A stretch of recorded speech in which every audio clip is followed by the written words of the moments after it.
জন্য এই ওয়ার্কশপটি একটি লার্নিং সেশন ছিল। তবে একটি কথা বলি, যখন নাকি ওনারা দেখাচ্ছিলেন, বিশেষ করে অদুজ্জ্বল হিসেবে বক্তৃতা শুনে ভালোই লাগছিল, যে খাবেন দুধ খাবেন, শখটা খাবেন না, দুধটা খেয়ে নেন, খাওয়ার তো একটা ব্যবস্থা আছে। কিন্তু মহসিন সাহেব যখন নাকি সিপিআর দেখাচ্ছেন, আমি ভীত হয়ে গেছিলাম, ভয় লাগছিল করে কি। আর আমরা যেখানে কেন দেখেছেন সেটা আমি বুঝলাম না। মনে হয় আমি সবচেয়ে মোটা সোটা মানুষ বলে বুঝে রাখি যে আমার আরো বেশি অ্যাওয়ার হওয়া দরকার, আরো বেশি সচেতন হওয়া দরকার। এই জন্য এখানে যারা আছেন তার মধ্যে আমার স্বাস্থ্য সবার চেয়ে একটু ভালো, ভালো না খারাপ এটা ভিতরে আছে, বাইরের থেকে ভালোই মনে হয়। আমাদের দেশে হৃদয় নিয়ে অনেক কথা আছে, অনেক গান আছে। যেমন এক শ্রেণীর মানুষ আছে এটা মনে করে দুনিয়াটা মস্ত বড়, খাওয়া দাওয়া ফুর্তি করো, আগামীকাল বাঁচবে কিনা বলতে পারবো, একটা গান আছে না, খাওয়া দাওয়া ফুর্তি করো, চলো দেন চেন্নাই চলো, উপরে থেকে দেখ শেষ। এটা আসলে সভ্য মানুষের লক্ষণ। এটা অবশ্যই একটা সভ্যতার মাপকাঠি হতে পারে না। মানুষ সভ্য মানুষ, পরিমিত খাবে, পরিমিতভাবে চলবে, পরিমিতভাবে কথা বলবে, সবকিছু সুন্দরভাবে চলবে। তো তারপরে আমাদের দেশে এই ধরনের মানুষ আছে এবং এই ধরনের মানুষের সংখ্যা অনেক বেশি। দেখালে 98% মানুষ আমরা সিপিআর সম্বন্ধে ওয়াকিবহালই। আরেকটা আছে, রবীন্দ্রনাথের একটি গান আছে, হৃদয়ের একুল অকুল দকুল দকুল ভেসে যায়, হায় সজনী উথলে নয়ন বাড়ি। তো এইটা তিনি যে কারণে লিখেছেন আমি সেই কারণে বলছি না। যদি হৃদয়ের একুল অকুল যদি সত্যি চলে যায়, তাহলে উথলে নয়ন বাড়ি, মানুষ শেষ, কাঁদতে কাঁদতেই সব শেষ। পরে যখন যায় তখন দেখলাম আমরা ছবিতে যে সবাই খুব প্যানিক হয়ে গেছে এবং সবাই ইয়ে করছে, কান্নাকাটি করবে, দৌড়াদৌড়ি করবে। কিন্তু এটা যদি জানা থাকে তাইলে অন্তত পক্ষে লোকটাকে বাঁচানোর একটা চেষ্টা করা যাবে, সেটাই ওনারা দেখাচ্ছে। আরেকটি কথা, আরেকটি গান হলো এরকম, হৃদয়ে আছে যা সেই তো ভালোবাসে, প্রতিটি মানুষেরই জীবনে প্রেম আসে। আর আমি এক লাইন লাগিয়ে দিয়েছি, বাংলাদেশের প্রায় প্রতিটি মানুষেরই জীবনে হৃদরোগ আসে।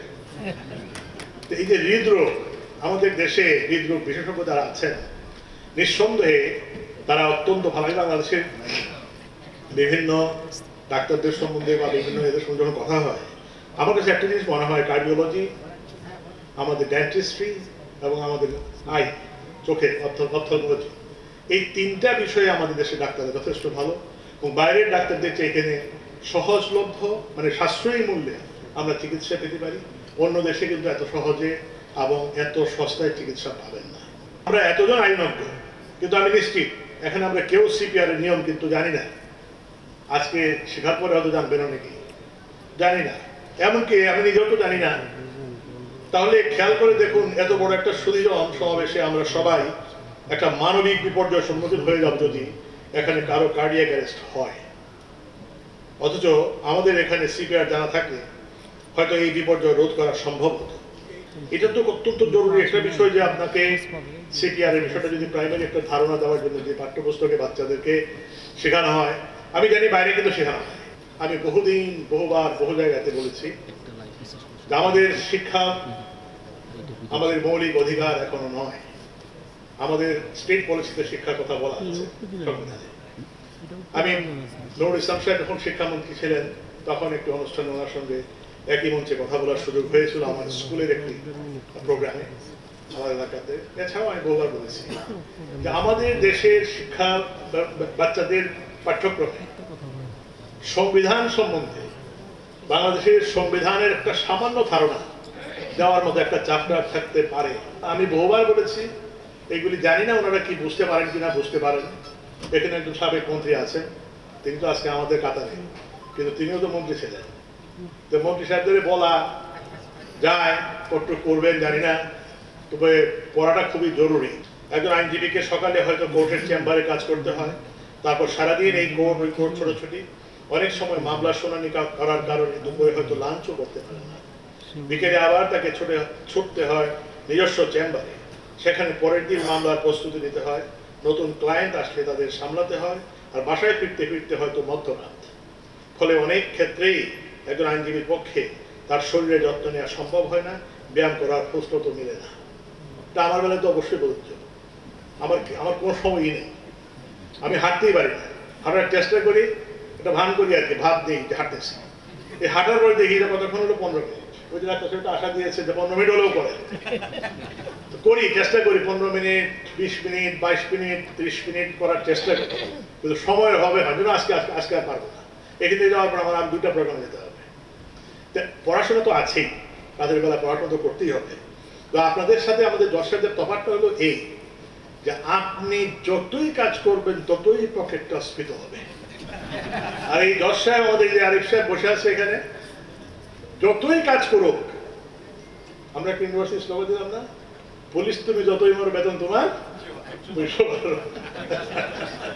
হ্যাঁ, এই জজ তুমি যতই করো বেতন তোমার ওই 95,000 টাকা হাইকোর্টের জজ সাহেব। তো এর বেশি না। সবাই জানেন যে আমার জজ সাহেবের একটা ইয়া থাকে, একটা বড় কাপড় থাকে, এদের ফাইল বেঁধে নিয়ে যায় সবাই।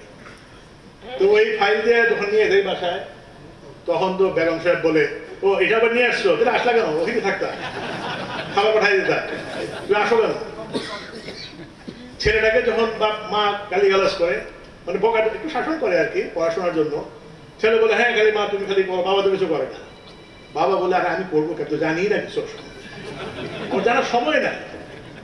এইটা হচ্ছে আমাদের জজদের জীবন। আমি আমার ছেলের সঙ্গে শেয়ার করছিলাম জজদের জীবনটা তো এইরকম, বলে যে লয়ারদের জীবন তো এটা এরকম। আমি লয়ারদের এলো, ওই যে বললাম লয়ারদের একটা জিনিস থাকে, মনের মধ্যে একটা ফুর্তি থাকে যে আমি যতই কাজ করতেছি ততই আমার আমিন সাহেবের মনে ফুর্তি আছে, বাবা সাহেবের মনে ফুর্তি আছে, ফুর্তিতে তারা থাকে। আপনারা সবাই মনের মধ্যে ফুর্তি আছে। আমাদের মনে কষ্ট আছে তা না, আপনাদের সঙ্গে যে কথা বলতে পারছি এতেই খুব আনন্দ লাগে। যেমন হয়তো আপনার পকেটে টাকাটা আছে, এটা আপনি আমার জন্য খরচ করবেন যদি প্রয়োজন হয়। তো আমাদের দেখি খেয়ালই নেই, তো বলতেই ভুলে গেছি।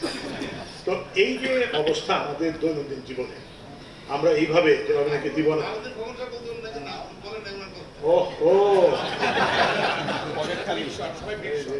এই জন্য সরি ভুল হয়ে গেছে, মাফ করবেন। এই যে ফুরসতটুকু আমাদের নাই জীবনে, আসলে তো আমাদের কোন রকমের অ্যাক্সেস করার কোনো সময় নেই। এই জন্য আমাদের জীবনে নানা রকমের ব্যাধি চলে আসে।